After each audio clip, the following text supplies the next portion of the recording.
Major funding for these programs is made possible by grants from Chase Commercial Term Lending and Capital One Bank, New York Community Bank, the Witkoff Group, M&T Bank, Perfect Building Maintenance, Genova Burns, Jean Tomasi and Webster, Greenberg Traurig, Kilroy Architectural Windows, New York's Window Company.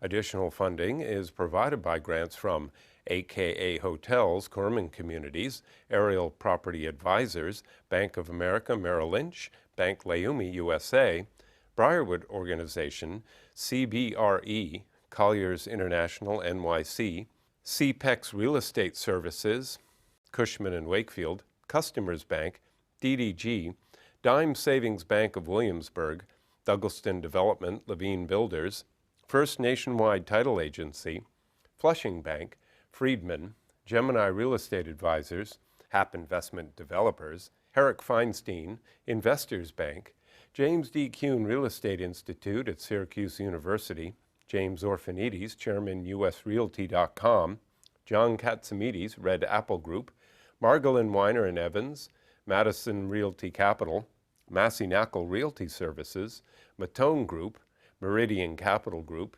Newmark Grubb Knight Frank, New Banks, People's United Bank, SJP Properties, Sterling & Sterling, Stonehenge Partners, TD Bank, Terra CRG, the CUNY TV Foundation, the Continuum Company, Urban American, and these friends.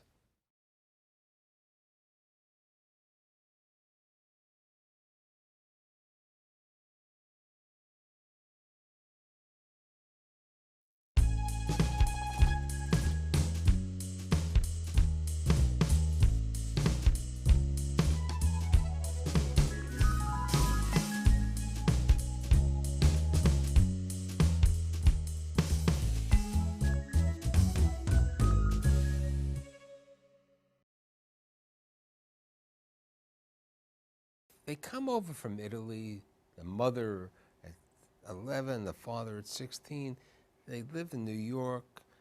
They have a couple of children. And the kid goes to school, decides that maybe I'll become a nun, maybe I'll think about it, then becomes a nun, but not a nun. Gets involved with Brooklyn College, goes to the University of Michigan, gets a doctorate, been on 1010 Wins Radio, gets involved with helping people on death row.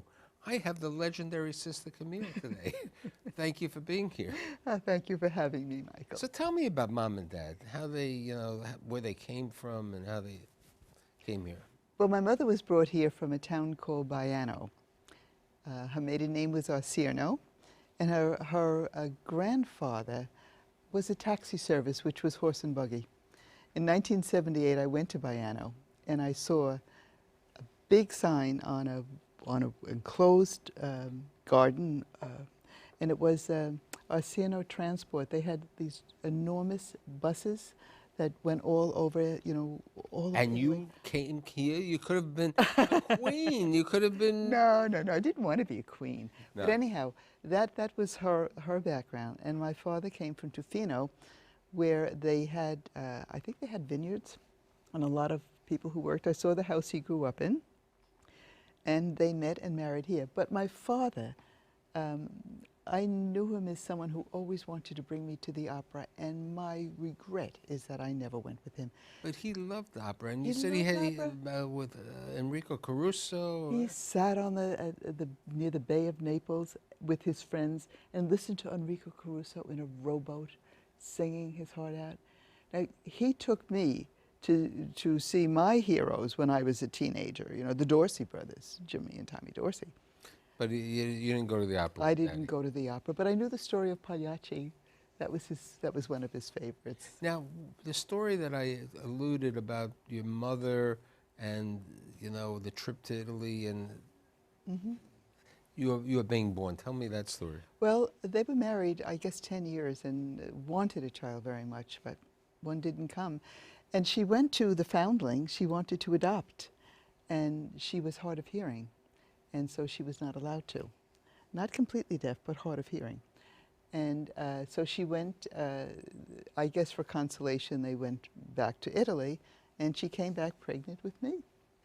And then every night, when I was able to talk, I was about 3 or 4, and I talked before then, and I haven't stopped talking. But Yes. I prayed that when I woke up in the morning, I would have, A little sister. no, blue eyes, blonde hair, and a baby brother. And of course, when I woke up in the morning, I checked the mirror, checked the bed first, because there was no baby in it. Right. It's a miracle I kept my faith all these years. Right. But in time, I had a baby sister, That's right. my mother's best gift to me. Right. So you went to public school. Mm-hmm. Your father was in the real estate business. Yes, he was. In South Ozone Park. South Ozone Park. And then you decided to go to parochial school, right? Well, I didn't actually make the decisions. I have. I went to public school because there was no Catholic school, and I was very jealous of my cousin Stella. Her mother and mine were very close sisters, and Stella and her brothers and sister went to Catholic school, and they had these readers that had holy pictures in them, and there were no holy pictures in my public school readers. But anyhow, my mother died when I was 8 and my sister was 3, and my father remarried and eventually had another daughter with his second wife, who was my mother's sister, so she was an aunt. But we had the opportunity to go to boarding school. My father decided that was best, and I was absolutely happy to go to Our Lady of Mercy Academy in Syosset, where I had sisters for the first time and loved them, and just had a wonderful 6 years there. It was great. So you're 18, and as I read in one of the stories, you had gone out on a date or something. Oh, dear. And You read too much. No, and you really said, I might want to be a nun, but I met this individual. He's a nice chap, and what happens? Well, I had a bit of a struggle. I was 18. I was supposed to enter the community when I was 18, but my father had a stroke, and I stayed home. I couldn't bear to leave him, so I stayed home a year and had a good social life in that time. And there was one person who wanted me to marry him, and he was attractive. But I just had this desire. I wanted to do everything, and there were some things that were incompatible. Right, and you sat down with the father, I remember Well, reading. I went, and he said, think about it, right? I went to a very smart, very young, good priest. His name was Father James Toohey, and he was the parish priest. And I was so conflicted. I said, I don't know what to do. I want to do this and I want to do that. Tell me what to do. And he said, absolutely not. No one's telling you what to do. Let's take 3 days, pray about it, and come back and we'll talk again. So I did. And I said, I think I have to go into the convent. And he said, good, because if you don't, you'll spend the rest of your life wondering if you should have, but you'll be home in 6 months. 62 years later, and I'm not home yet. Yes. I found my own home with the Sisters of Mercy. So you become a nun. Mm-hmm. What happens next? Because your involvement, some people are become nuns and stay over there, but you got involved with Brooklyn College early in your career. What happened? Well, kind of midpoint in my career. First of all, the Sisters of Mercy, we were known in Ireland as the Walking Sisters because while all members of religious communities take 3 vows, poverty, chastity, and obedience, and poverty means simplicity of life. It's the wrong term for what we live. But we also take a 4th vow, the service of the poor, sick, and ignorant. And they are not confined safely behind cloistered walls, they're out in the streets. So our commission is to follow the needs as they appear to us. But when I entered in 1951, it was a very different world, the rules were strict. Then you went to Fordham, right? I was sent to Fordham, got a bachelor's in Fordham, and then the Diocese of Brooklyn in the mid-60s decided to have educational television and asked the religious communities to donate a sister. Well, long story short, I was donated, and it was a good fit for me. So up to that point, I had taught elementary school in Bedford-Stuyvesant, South Brooklyn. Which had a very good experience with the black kid. Remember the story about the kid who said something about black? He was black? Oh, I had wonderful experiences. I loved the children in Holy Rosary. It was 5th grade, and I was brand new. I had never taught, and I was kind of nervous, you know, my first week. And there was this darling girl, very dark-skinned. I haven't heard from her in all these years, but her name was Donna Humphrey. And she raised her hand and she said, "Grandma, my grandma said that there's no such thing as a black person." Now this is before Black is Beautiful. We're talking 1954. I had no idea how to respond. And using the whole barrel of innocence, of ignorance I brought with me, I had a stack of construction paper on my desk for the next lesson, which was going to be art. And I picked up a piece of black construction paper and I held it up and I said, "What color is this, class?" And everybody said, "Black, sister." And I said, "Have you ever seen anyone this color?" And they said, "No, sister." So I said, "Well, there's no such thing as a black person. Heaven forbid." I mean, wrong time, wrong words, wrong time. But then, not content to leave well enough alone, I picked up a piece of white construction paper and went through the same thing. What color is it? White. And I held it to my face and I said, "Well, am I white?" And there was one fellow who didn't learn much from me all year, and he sat right in the middle, and I could see his eyes opening, and he whispered out of his own conviction, "Sister's colored." And it went through the class, and people looked at me, wondering, some believing, some incredulous. So we never alluded to that again. So you get involved with the station, the Catholic TV station. Yeah. And from there, how do you end up at Brooklyn College? Well, I had a bachelor's from Fordham, and I was working in educational television. And the community wanted me to go on for a master's, and decided that I should get a master's that was useful in communications of some sort. And I did a little exploring, and I wrote to 3 colleges, Northwestern, I think University of Southern Cal, and the University of Michigan, and explained what I was looking for, what my needs were, and I received a letter, personal handwritten letter from William Sattler, who was the then chair of the Department of Television and Radio, to say they would be honored to have me. So I went there, and I did my master's, and then I was offered a doctorate from the university, a Rackham Prize scholarship, which I took. Right, and you, if I remember, your doctorate was on Eric Sevareid. Oh, yes, yes, it was. Eric Sevareid analyzes the news. It was it was the most fun I've had. And now you go back to Brooklyn College, right? Well, then when I finished in 1973, I sent out my resume to Catholic colleges and didn't hear from any, so then I sent them out to the other colleges, and Brooklyn College picked me up, and that was the story of 20 wonderful years there. Now, in your role at Brooklyn, what were you doing for the 20 years at Brooklyn? I was a professor in the television radio department. My specialty was script writing, and I had collaborated with one of my Michigan professors, Edgar Willis, on a textbook writing scripts for television, radio, and film.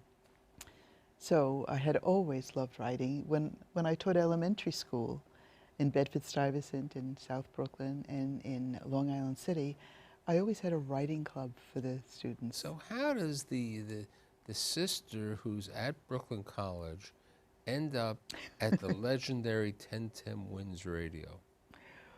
Well, that's an interesting story. They didn't want a sister. I think they wanted a father. Mm-hmm. Yes, they did, but I didn't know that. Ignorance was bliss. So what happens? Well, I worked... 40 years later, I mean. Yeah, right, 40 years, it's still going. I was teaching at Brooklyn College, and on my days off, I wrote for the Tablet, the Catholic newspaper in Brooklyn. And a priest came in one day and told me that there was an opening for a Catholic commentator at 1010 Wins. They have for a long time, since Westinghouse owned that station, they've had a Catholic, Protestant, and Jew on the weekends. And so I said, well, that sounds good, you know. I had just finished a dissertation on Eric Sevareid as commentator, and I had read everything he wrote, and I was pretty good at this. So I called the station, and the general manager, I think it was general manager, was a man by the name of Hank Schnaui. I introduced myself, and I said, I hear you have an opening for a Catholic commentator. And he said, well, yes, I do, sister. And I said, well, I'd like to interview for that. And there was dead silence. I said, are you there? And after some harumphing, he said, oh, yes, but we never thought of a woman for that job. I was kind of used to that. I was the only woman on the faculty of television radio in Brooklyn College. So what happens? You go down and audition? I went down and I auditioned, and then they asked me to write 3 commentaries and record them, which I did on the Feast of Our Lady of Mercy in September 24th, 1973. And I knew I had the job that day when they gave me that date, because that's our community feast, the Feast of Our Lady of Mercy, religious for us. And I waited until November. I think they interviewed every man with a voice in New York and decided that I had won. So I've been there 40 years. 40 and a half years you've been there. Yes. And you still go down every week to record? I do. It's another family for me. I love the people at 1010 Wins. Our mutual friend Scott Herman was a student of yours. Yes, he was. And as he said to me, without Sister Camille, he wouldn't have ever had an internship at a place called 1010 Wins. It's true. And he might have been working in the hardware store with his Uncle Ben, you know, and all the rest. I have a story about that. Scott used to come and sit in my office, you know, during my office hours, and just fill me in on things at the radio station which he headed, and just things going on.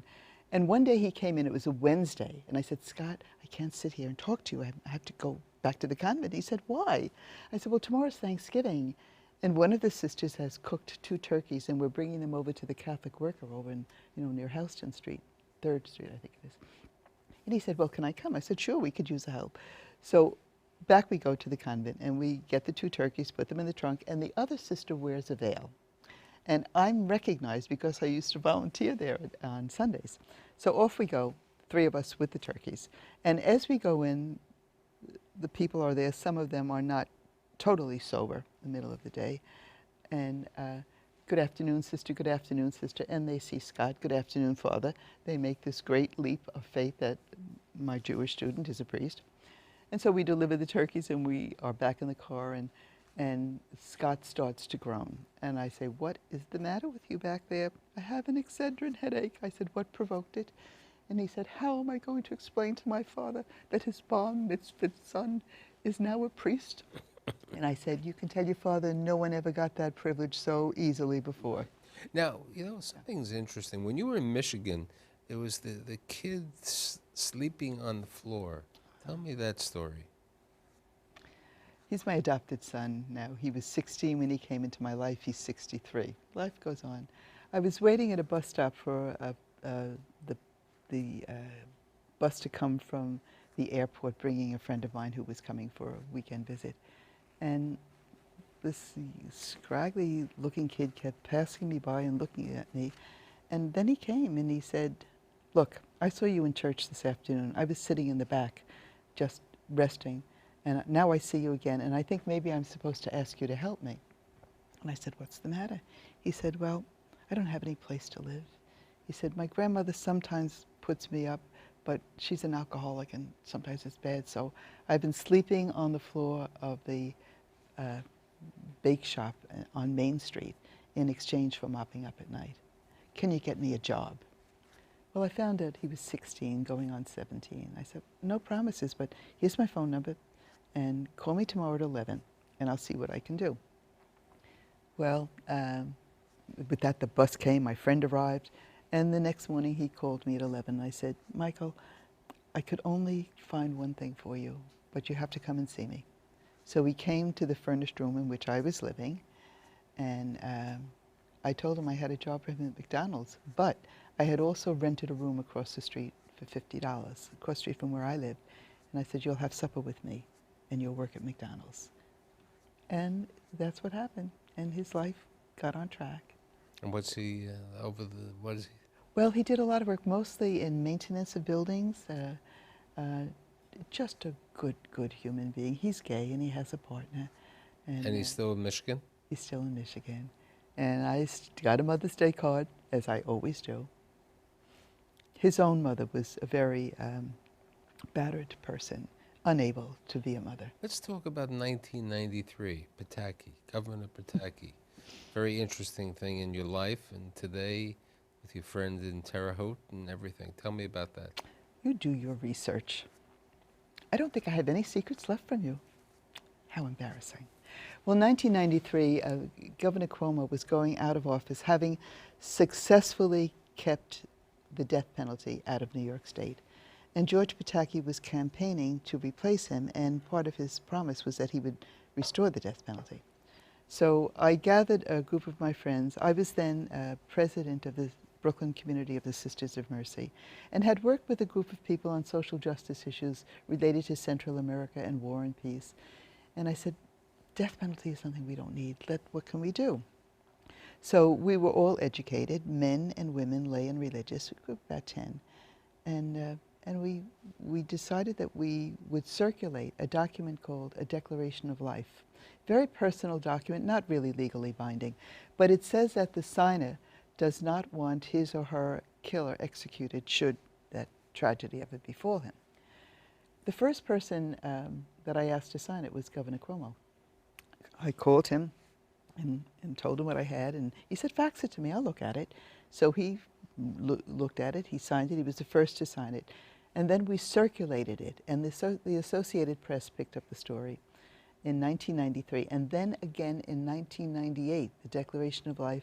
It had gone all over the world. I have friends in Germany and Ireland and Australia who have signed this, and I've made friends because of it. But in 1998, December 1998, I received a letter from a man on death row, then in Allenwood, Pennsylvania. A relative in Oklahoma had sent him an article about me and the Declaration of Life. And the writer said, my name is David Paul Hammer. I'm scheduled to be executed by the United States government in the state of Pennsylvania on January 14, 1999. I'm looking for someone to serve as a spiritual guide for the remaining weeks of my life and to pray for me and my victim, whom I killed in prison. This came with the bills and the newsletters. So I tried to get someone in Pennsylvania, it was too close to Christmas. So I engaged a priest who was on my Cherish Life Circle, and we drove to Allenwood on December 30th. We went to the 6:30 Mass in the parish church with the Christmas candles and poinsettias still beautiful, and we drove on icy roads. And I had been warned that the man it would be a non-contact visit, and he was the most dangerous man in Allenwood. So we were surprised to be led into a small room into which David Paul Hammer came. He was then young and in his orange jumpsuit, and he had chains on his body, his torso, his ankles, his hands, and a tall man. And when he came into this room, my friend Ed and I stood up, and he put out his hands and he said, I'm David Paul Hammer. Why did you come? And I said, because I couldn't find anybody else. And he burst out laughing. And that was the beginning of a relationship that has gone on since 1998. Now he does something interesting, doesn't he, with cards and other things? Yes. Well, he's had 3 execution dates, which obviously have not occurred.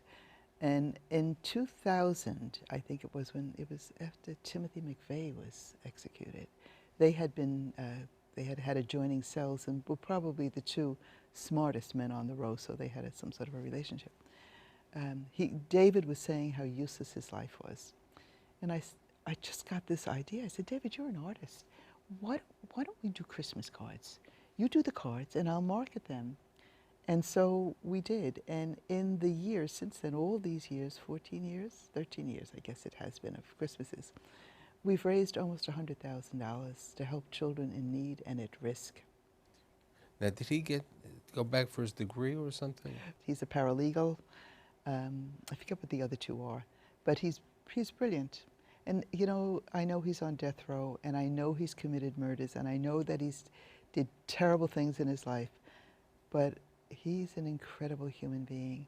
And if you believe that a person can repent and recover and try to do something, make something of his life for the sake of others, then this is the man to know. Let's talk a little bit about family, because besides, you know, your adopted son in Michigan and David Hammer over there, you have sisters, okay? Yes, I do. I'm so and you lucky. have nieces and nephews. So tell me about your sisters and your nieces and nephews, which is your family. Sure. I have my sister Gloria is 5 years younger than I, and my sister Alma is 11 years younger than I.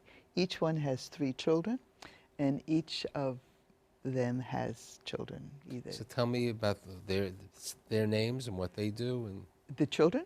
yeah. Well, And your sisters? Are your sisters? my sister Gloria Ritchie was married to Gene. He passed away more than 10 years ago. She has 3 daughters, Susan, Diane, and Linda. Linda is the oldest. I did them in reverse order. And they each have children. Linda has 3. Susan and Diane each have 2. Wonderful children. Of course, they're wonderful. What else could they be? Right. And then my sister Alma has 3 children. Alma's She's the youngest. She's the youngest, right? She has 3 children, Victoria, Michael, and Ronnie. And Vicky has 2 children, Ronnie has 2 sons, and Michael just married recently. And he and his wife have an adopted daughter. His wife adopted before they married, and Kirsten is about 10. So, all good things. Now, recently you moved, right? I did, yeah. So what is the latest change in your life? Well, I lived in a community with 3 other sisters, 2 of them for 21 years and the other for 11 years. But circumstances in our lives occurred that because of the ministries they have or other demands, the other 3 were going to move. So that left me. And I'm very much invested in the parish where I am, St. Pancras. I conduct meetings with our Mercy Associates and with the Cherished Life Circle, which is the group that advocates for an end to the death penalty. And I wanted to stay where I am. It's convenient to subways and buses, and I get over to the city a lot. So I decided that the very best thing for me to do right now is to move into an apartment. And I did. I had just learned about the availability of this from a Mercy associate, an elderly gentleman who has, he owns the house, has owned it for, his family's owned it for 90 years. And he asked me if I knew anyone who needed an apartment, and all of a sudden I needed an apartment. So it's quite lovely, and I'm quite lucky. So in addition to being on 1010 Wins, in addition to all the work, you also do a lot of writing, right? I do. I'm a bi-weekly columnist for the National Catholic Reporter, and so every other Tuesday I have a story that comes out. Yeah. I give retreats, and mostly on the subject of forgiveness. It seems to be when people invite me to speak to parish groups or organizations, and I give them a series of options, almost without exception, they'll want me to talk about forgiveness. And I've written a book about forgiveness. It's actually on 5 CDs, and it's called Forgiveness, Stories of Redemption, produced by And Now You Know Media. So I have to say, it's good that, living in South Ozone Park, having the opportunity to go away, and that period of time that when your dad was sick and you were taking care of him for the stroke and the other things, that you, as the father said, you'll regret it if you don't do it, and we would regret it if you didn't do it. Thanks for being here. Thank you so much, Michael.